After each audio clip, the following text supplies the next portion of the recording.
3. So 20 plus 6 plus 3. Snehashish 20 plus 6. So that's where the time difference is.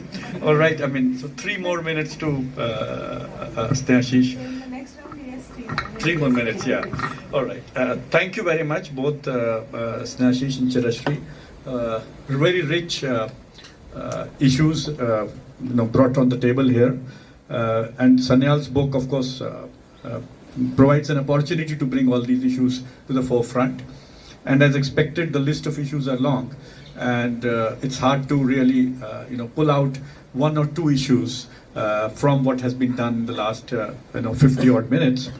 But if I were to sort of, put the 2 observations or set of presentations on Sanyal's work, it's quite interesting. I don't think it was planned that way, but that's how it has emerged. That Snehashish, as I heard him, is focused more on, the implications of his work, and Chirashri has sort of spent at least the first part of her set of observations more on the key premises and the key assumptions and the key foundations of Sanyal's work and the issues arising out of that.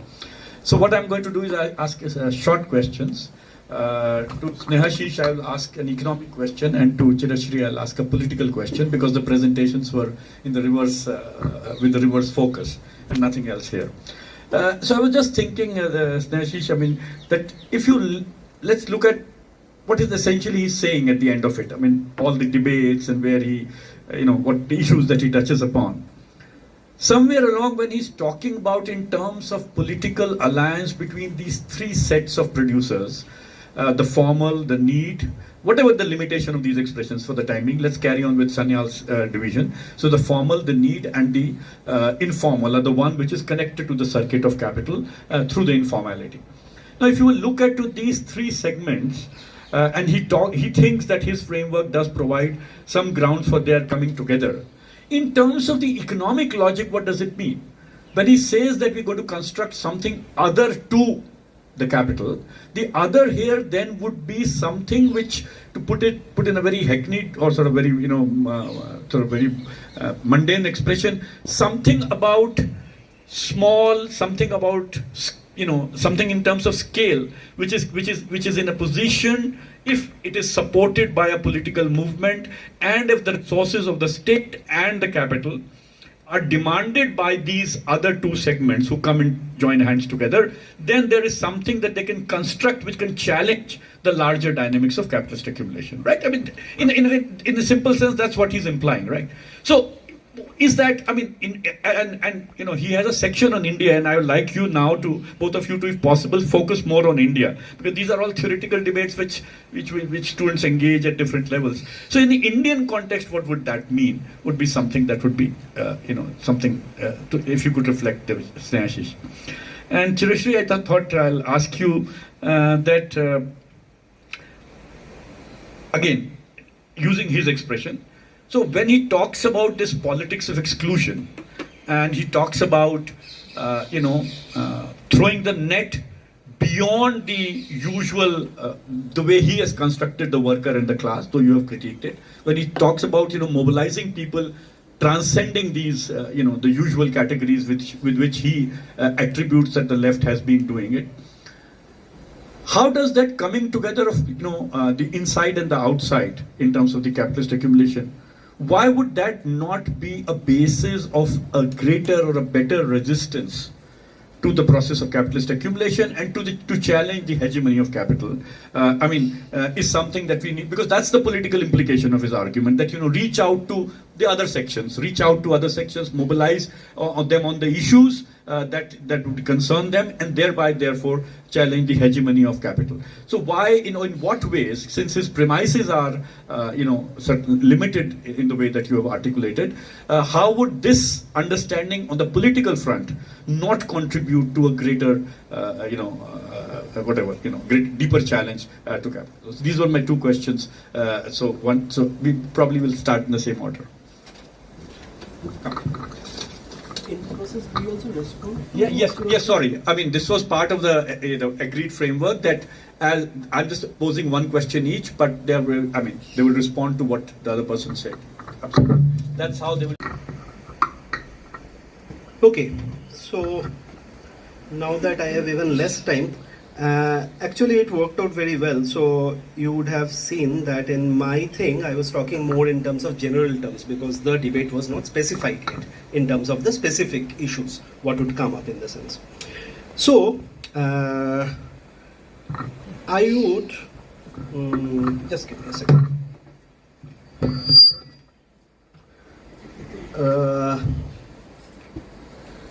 Come to the question that Professor Sood posed in the process of responding to also what Professor Dasgupta, or I can call Chiroshri, like she posed. So in terms of responding to her, I will come to this particular question.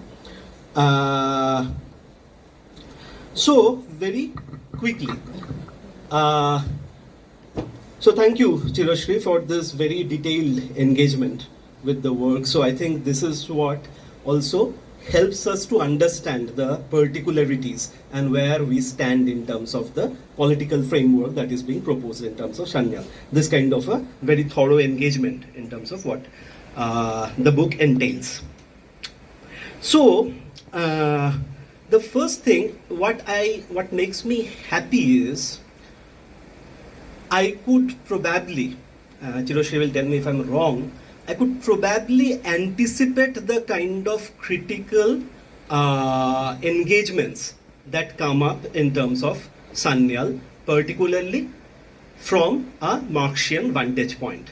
And that is why the issues that I had chosen in terms of the implications of Sanyal, one of the major things that I pointed out was very synoptically that Sanyal is not orthogonal to Marx, but rather is very much in his intellectual provenance situated within the Marxian tradition. Now, one thing that I think what Chiroshri was referring to and which several other critiques also oftentimes refer, and that has to do, I would also blame to some extent on Shanyal's work itself, the kind of terminologies he sometimes uses, but we have to also understand it's one book per se. I mean, it's not like a group of various tracts where he is able to respond to various kinds of questions that are raised. So the problem, oftentimes, Sanyal keeps on talking about the Marxists, the tales that Marxists say, and so on. From my reading of the book, I don't come across anywhere he is challenging Marx's writings per se. And there is a particular distinction between that, which also Chiroshri referred to, which is his critique is the people who follows Marx in terms of how they interpret Marx in the dominant Marxian traditions, rather than Marx himself. Throughout the book, of course, there are several particular things where he critiques Marx in the sense to contextualize Marx, because Marx was also a product of his time, a product of his culture, a product of his region. So in that sense, of course, he is critiquing Marx, but that is not a fundamental critique of Marxism per se. His entire critique is the Marxist understanding that follows Marx, referring to basically the Second International understanding, but more importantly, the Third International, if we can just quote, like within quote, like of course there are various variations in that, various rich debates within that, but just synoptically, if we can say, the Third International Marxism variety. His beef is with that rather than with Marx. So, what he refers to as the orthodox Marxism is basically coming through both the theoretical and political implications of Third International Marxism. So that is what he refers to as the orthodox Marxism as such. And his major, if we read it carefully, his major argument is that he doesn't agree with this interpretation of Marx himself. So in a particular reading, it is possible that Shanyal's work can be seen as a reclaiming of Marx in a different way. You may agree with that reclaiming or not, that's a separate question. But it is not contra Marx. It is reclaiming a Marxian tradition that got lost in various ways from Marx's own writing. So I won't then get into the various kinds of critiques that have been lodged in terms of critique of Marx. I do not read Channel at all as a critique of Marx. That's number one. Number two, in terms of the issue of primitive accumulation, that Chiroshri, again, I would say very quickly. The main point that Channel was talking about, and he also quotes Marx, it is not to say that the primitive accumulation stops with capitalism. Marx nowhere says that. That's not the debate, I would argue. The argue when what he quotes from Marx, what Marx specifically says, that primitive accumulation is a prehistory of capitalism, and this is not what Channel is attributing to Marx. This is Marx himself writing. What Marx meant, while he is also spending pages and pages on how the colonialism of his time, after capitalism has taken its hold in the global economy, in global north and the rest of the global economy, how colonialism plays the role of primitive accumulation at that particular point of time itself, just says he is not basically reading Marx in terms of prehistory, meaning it is a gone phase, it is not there. What Marx meant by saying it is a prehistory is a specific understanding of primitive accumulation, that for capitalism, what you need is a fundamental disjuncture between those who are the capitalists, those who have capital, and those who do not have anything to lose but the chains of labor power. I mean the labor wage relation, the worker relation. That is what Marx was referring to when he was saying that it is a prehistory of primitive accumulation is a prehistory of capitalism.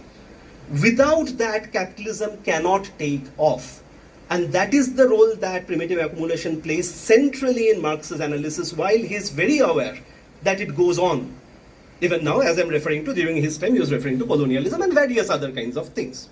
So it is not that Marx was saying that it has already stopped. It can go on, of course. But then what Channel is bringing to the table, if Marx had already said that primitive accumulation can go on, what Channel was referring to, and coming to this Indian issue itself, like what Professor Atul had mentioned, is how come in a particular economy, in a particular country, in the post-colonial nations, in India and so on, where these separation between capital and wage labor, the means of labor and the laboring body, the separation between the two, which is a precondition for having capitalism, how could and why did the Indian state, to a large extent, didn't allow that, while at the same time also doing primitive accumulation in certain other sectors? In other words, Question 3 minutes start now. okay.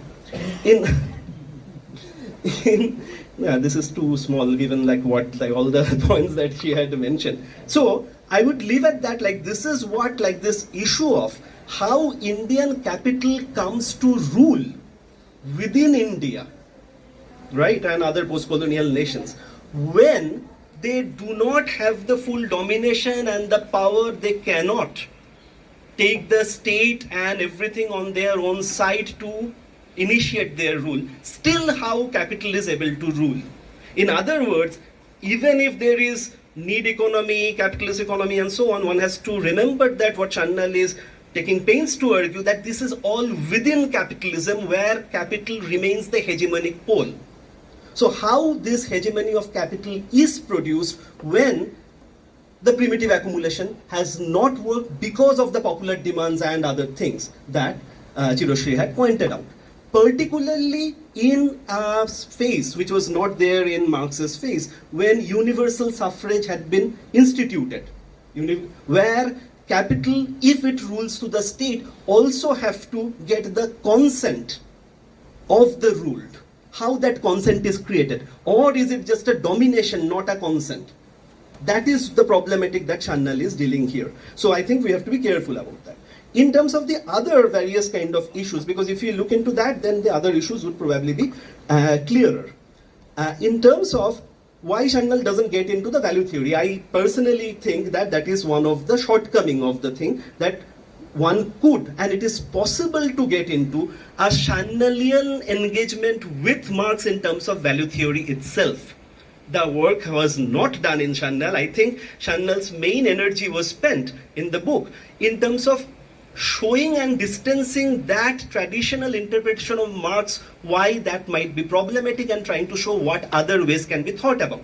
But in order to institutionalize this in terms of the Marxian paradigm, one needs to do that, but that value theory cannot be done in terms of that so-called orthodox version of Marxism. For that also, we need to rethink the Marxian value theoretic framework in many ways. In my own opinion, the most productive framework in terms of thinking about Marxian value theory and surplus labor and so on, and to put it with Shannel, is the framework that comes from the work of Reznikov and others. And it is possible, and that's a task that needs to be done, but that doesn't take away from what Shannel was basically arguing.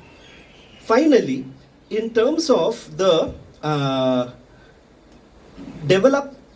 finally two things. In terms of the issue of developmentalism and so on, again, as I said, Marx was not talking about that. Of course, that's not a critique that I'm engaging because it is a particular version of Marxism. But in terms of need economy and in terms of the governmentality and so on, I think we are on the same page. I mean, with Chirashri. This might be surprising that we are on the same page. Why? Because she took it as a critique of Shannel. But my argument here would be that, again, if we get another round through the questions and so on, I can elaborate on that. My argument here is that, so the issues of the informal economy and so on, I think it is a misreading of Sanyal to put that these are not part of the thing. As Atul had pointed out in his question, all the three different tiers come together. If you read the last pages, the conclusion of Shannel's book, what he is saying is, and he makes it very clear, his taking off position is not in terms of denigrating the what he calls the struggle that goes in within the interior of capital between the capital and worker, but rather how to find a way to figure out how these three different, as Atul was pointing out, three different forces can come together in terms of the current capitalist conjuncture. That is what you are saying. So these issues of informalization of labor, domestic work, and so on, these can be and has been done in terms of empirical work following the Shannel paradigm itself without, taking off from Shannel. There is no difficulty in doing that. Of course, I see Dr. Kesar is sitting here and others. Various such people have done this work in their ongoing empirical critiques itself. So it doesn't take away anything from Shannel in terms of looking at the why he is then positing informality, because for him it says something more about the current capitalist conjuncture. It helps us to look at the current capitalist conjuncture in a specific way. He is using the idea of informality in a theoretical sense rather than just its applied manifestation. But the applied work also, many people have been doing on that. So that's not a problem. Finally, in terms of the specificity of the nation state, that is exactly where I started from in terms of my response. That is exactly what Shannel's work is. So I would be surprised if it is said that Shannel doesn't engage with that. His main problematic, again, let me remind you, the way he is reading the orthodox Marxist variety as well as the older neo-Gramscian variety to which he himself belonged earlier, from where he changes his position by the time he writes the book. His basic specific question was that in this nation state, in a capitalist nation state, how does capital constructs its hegemony when within the interior of capital, where capital directly, not indirectly, but directly goes and appropriates the surplus labor, that is a relatively much smaller segment of the entire laboring population of the country. How does in such a situation capital still maintains its hegemony, its power, its rule? And there he separates from the earlier answers, either from the various rich debates within the communist parties that had happened. He doesn't get into the details of it, but all the various communist parties are rich details that have happened in this. And also in terms of the neo-Gramscian take in terms of hegemony and so on. he separates his position categorically, clearly, specifically to answer that question. So the three things that were critiqued: primitive accumulation, need economy. Need economy, by that I mean like need economy is not what the informal economy, it's a specific thing, it's a specific part of capitalism that he's pointing out. And in terms of governmental to development state, I think we might be speaking at a cross purpose, because I do not have in many of these things any debate with those critics that Hiroshi has very helpfully pointed out. These are all fine, but they do not go against the Chandelier tradition itself. Now that needs a longer kind of engagement than what it is. So finally, I'll just end here. So the question of political alliance, I think Atul was saying that this is an economic question. I think it is also a political question at the end, that how does this... I'm asking the political side to her, but I'm asking that in terms of constructing the radical other of capital, by bringing together these three, whatever, economic activities, how do you see that as an economic option, as a possibility to challenge the hegemony of capital? I think that is where, from the context of today's conjuncture, the radically one needs to put the issue of exclusion as well as in terms of surplus appropriation and distribution, both the things. Just 1 minute on this, I won't get into detail, I know I have taken more time. Is that, number one, why exclusion? I had mentioned the implication of Chandnal's work, and I had spoken against the grain to argue that it is not simply an issue of post-colonial capitalism today. I had referred to the global north and so on. What I have in mind is a particular form of exclusion that is rampant across the world right now, and which has become even more visible, which is there already, even more visible since 2007 crisis.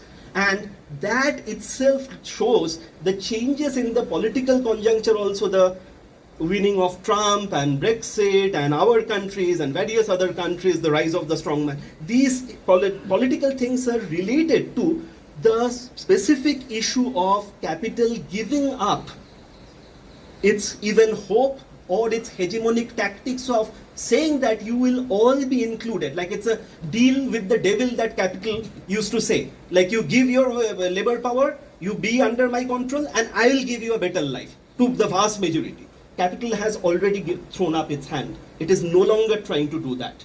And that also has to do with the changes in the technology that is happening today and so on. What we find even in terms of our automobile industries in Maruti, Suzuki and other kind of places, that the huge amount of de-skilling, the robotics and others that have come here, and which had already haunted the American Midlands much earlier, we see Trump as a phenomenon out of that.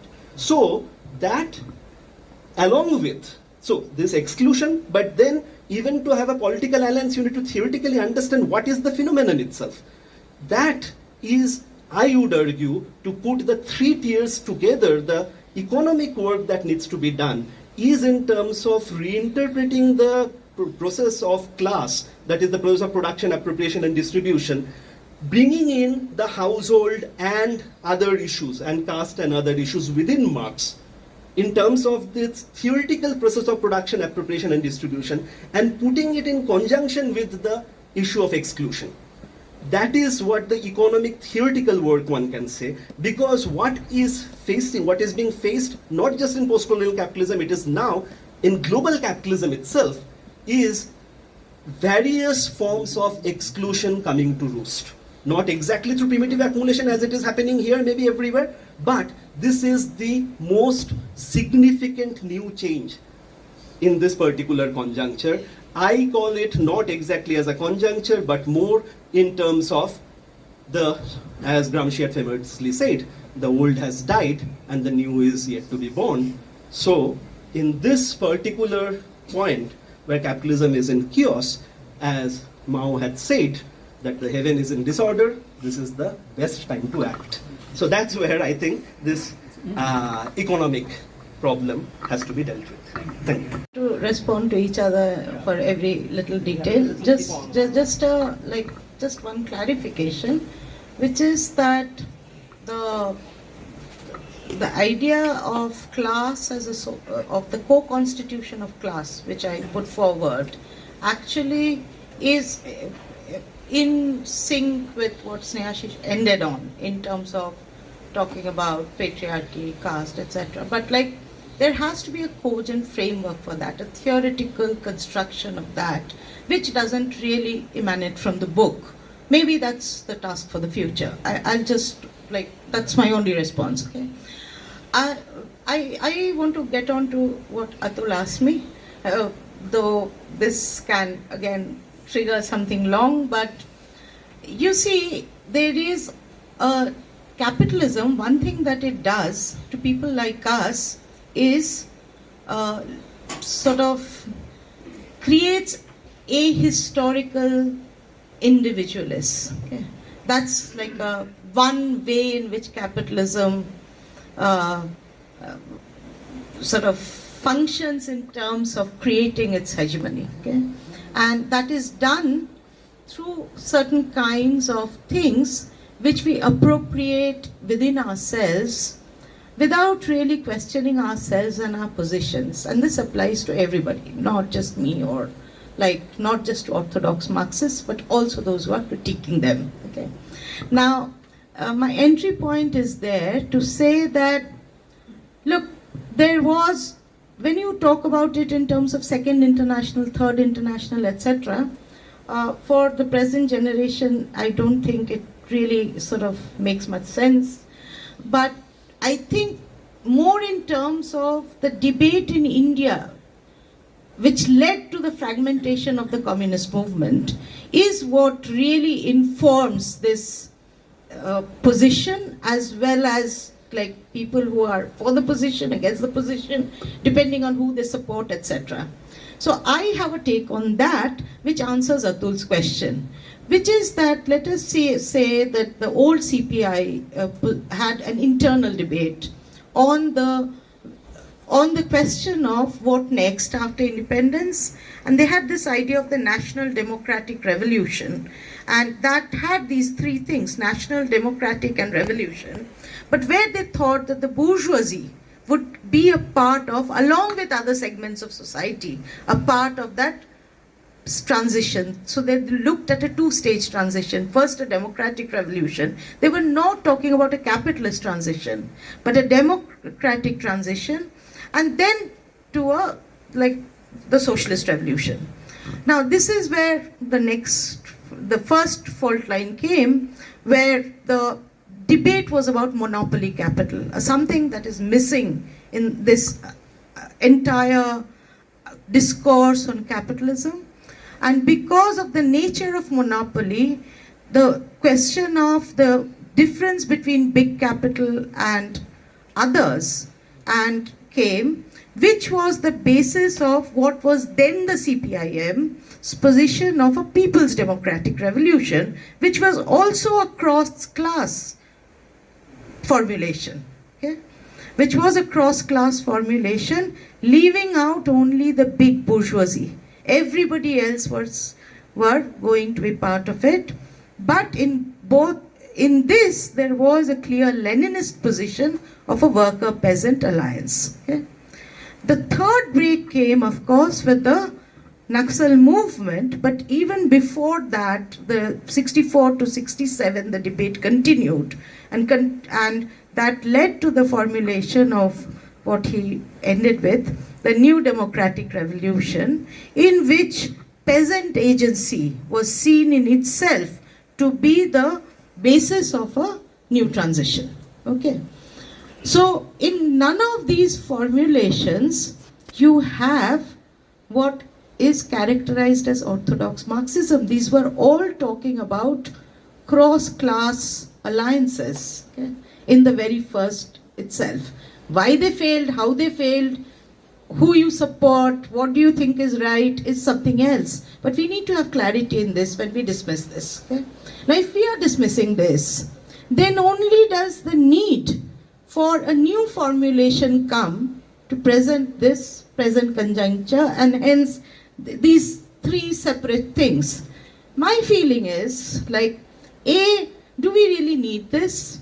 Don't we, like, I mean, there is the academic engagement I can understand, but in terms of political praxis, what has changed to really demand, if informality, so that was the premise, the economic premise, or rather the social premise from which I was raising the political question, if informality and having a non-capital sector is something that has informed the debates around capitalism from Lenin, Luxembourg, right down till today, the formulations may have changed, but there seems to be something that is also, there is a continuity, right? So in that sense then, to look at these three specific sectors, let us say, which should come together, there are two problems that I have. One is that how does this sit with, we need to answer this question.